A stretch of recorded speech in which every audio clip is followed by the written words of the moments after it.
दोस्तों हमारे भारत देश में 12 ज्योतिर्लिंग है जहाँ पर भगवान शिव की पूजा की जाती है और उन्हीं में से एक ज्योतिर्लिंग है महाकालेश्वर ज्योतिर्लिंग। ये ज्योतिर्लिंग उज्जैन में स्थित है और इस ज्योतिर्लिंग के बारे में कहा जाता है कि अगर पुराने जमाने में कोई भी राजा यहाँ पर रात बिताता था तो उसके बाद उसका शासन चला जाता था, यानी कि वो राजा नहीं रहता था। या तो राजा की मौत हो जाती थी या फिर उसका राज्य छिन जाता था और वही सिलसिला आज तक चला आ रहा है। आज भी कोई मंत्री या नेता उज्जैन में रात को रुकता है तो उसे अपनी कुर्सी से हाथ धोना पड़ता है। तो दोस्तों इन घटनाओं के पीछे क्या कारण है, क्या है इस घटनाओं के पीछे का रहस्य, इसी के बारे में इस वीडियो में हम बात करने वाले हैं। तो वीडियो में आखिर तक हमारे साथ बने रहिएगा और चैनल को सब्सक्राइब नहीं किया है तो चैनल को सब्सक्राइब भी कर दीजिएगा।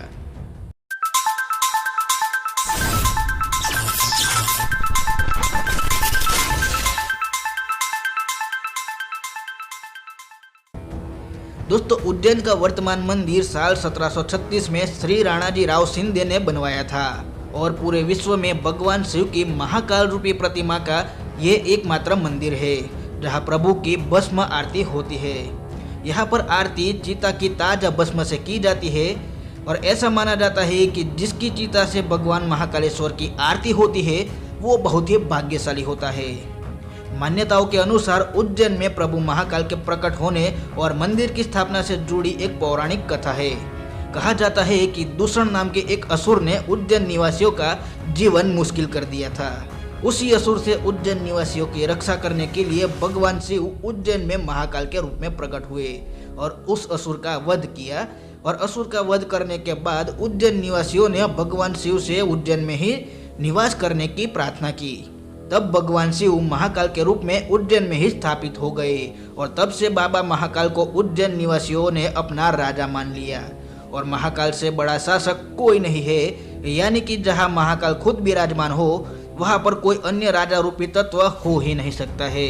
इसी कारण के चलते उज्जैन में कोई भी राजा या फिर मंत्री रात को नहीं ठहरते हैं और अगर कोई राजा या मंत्री यहाँ पर रात को रुकते हैं तो या तो उनकी मौत हो जाती है या फिर अपने शासन से उसको हाथ धोना पड़ता है। इस बात को सही ठहराते हुए काफी सारे उदाहरण भी उज्जैन के इतिहास में मौजूद है। दोस्तों देश के चौथे प्रधानमंत्री मोरारजी देसाई महाकालेश्वर मंदिर में दर्शन करने के बाद उज्जैन में एक रात रुके थे। अगले ही दिन मोरारजी देसाई की सरकार गिर गई। इसके अलावा उज्जैन में एक रात रहने के बाद कर्नाटक के सीएम बीएस येदियुरप्पा को 20 दिनों के अंदर ही इस्तीफा देना पड़ा था। दोस्तों राजा विक्रमादित्य के बाद से उज्जैन के किसी भी मानव राजा ने कभी भी उज्जैन शहर में रात नहीं बिताई है और जिन्होंने ये करने की कोशिश की उनके साथ अच्छा नहीं हुआ है। तो दोस्तों अब आपको पता चल गया होगा कि कोई भी राजा या फिर मंत्री उज्जैन में रात क्यों नहीं बिताता है। तो दोस्तों उम्मीद करते हैं आज की वीडियो की ये जानकारी आपको अच्छी लगी होगी। दोस्तों वीडियो पसंद आई हो तो वीडियो को लाइक कर दीजिए। चैनल को अगर सब्सक्राइब नहीं किया है तो चैनल को सब्सक्राइब करके साथ में बेल आइकन भी प्रेस कर दीजिए ताकि आगे भी आपको ऐसी जानकारी से भरी वीडियोस मिलती रहे। तो दोस्तों मिलते हैं अगले वीडियो में कुछ ऐसी ही नई जानकारी के साथ।